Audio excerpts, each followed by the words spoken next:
Bago ang lahat, naglalabasan na ngayon ng mga report regarding sa possible decision ng mga player na papasok ng free agency. Sasabihin maaga pa, kaso ganun talaga sa NBA dahil yung mga laglag na team naghahanap na ng pwedeng makuha sa free agency market. After naman i-reveal ni Coach Steve Kerr ang misteryosong sakit ni Kristaps Porzingis noong early March, misteryoso din nakalaro si Kristaps ng 10 out of 13 games. Nag-a-average pa siya sa 10 games na to ng nasa 18 points, 5 rebounds, 3 assists, 1 block, 44 and 37%.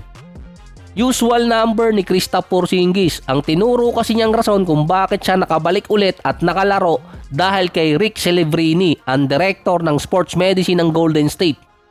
Siya di umano ang nakagawa ng paraan para maibalik ang dating Kristaps. Interesado ngayon na bumalik si Kristaps sa Golden State pagdating ng free agency. Mula sa $30 million per year ang expected na ibibigay ng Golden State based sa natitira nilang salary cap at tax apron, 40 million sa loob ng 2 taon. Kaya gustong bumalik sa Golden State nitong si Kristaps dahil din kay Celebrini. Siya kasi ang nakapagpabalik ulit kay Kristaps sa court at minamanage ang kanyang injury. Kung napaaga lang siguro si Kristaps ng pagpunta sa Golden State mga 2 taon, baka nagkaroon pa ng magandang run ng Warriors. Hindi kasi siya kinuha bilang kapalit dati kay Jordan Poole dahil hindi rin naman binigay ng Wizards at merong salary cap issue ang Golden State ng off-season ng 2023. Si Golden Child, Brandon Podziemski naman base sa report, hindi pa rin tumataas ang value niya sa Golden State, steady pa rin same value around 50 to 60 million sa loob ng 4 na taon. Hindi pa inaabot kasi yung mala Jordan Poole na contract na interesado siyang makuha. Since nawala itong si Steph, nag-a-average si Golden Child, Brandon Podziemski ng 16 points, 6 rebounds, 4 assists, 2 steals, 43 and 34% sa field. Ang behind sa kanya yung kanyang kulot na kaduo, si Barry Jau Jr., si Guy Santos na mas consistent. 16 points, 5 rebounds, 4 assists, 1 steal, 51 and 35%. Si Steve Kerr naman expiring contract na ngayong season. Ito yung huling taon ng kanyang 2-year contract na pinirmahan since 2024. Wala pang report kung ibabalik si Steve Kerr next season na based naman sa report, si Steph ang nag-a-advocate na ibalik si Steve Kerr habang meron pa siyang kontrata dito sa Golden State. Based pa sa report, year-to-year basis ang possible na mangyari hanggat nasa Warriors si Steph, papipirmahin itong si Steve Kerr. Hindi pa sila nagre-rebuild sa ngayon at kung sakali mag-rebuild, dun pa lang posibleng magpalit ng head coach. Based din kay Mike Dunleavy na mukhang tulog pa ngayon, September na ang gising, pwede magstay si Steve Kerr sa Warriors hanggang gusto niya.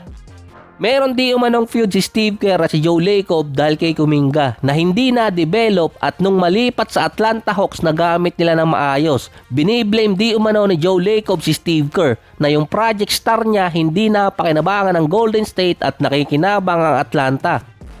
Sinabi kasing hindi fit si Kuminga sa Warrior system pero naging fit sa Atlanta. Parehong may tama naman yung dalawa dahil sa first 3 games ni Kuminga maganda talaga yung nilaro niya. Kaso nawala din siya ng ilang games. Kaso pagbalik, mga palabanang mga teams yung nakakatapat ng Atlanta. Hindi na rin makapag-perform si Kuminga na katulad ng first 3 games niya dito sa Atlanta at bumalik sa katulad na role sa Golden State.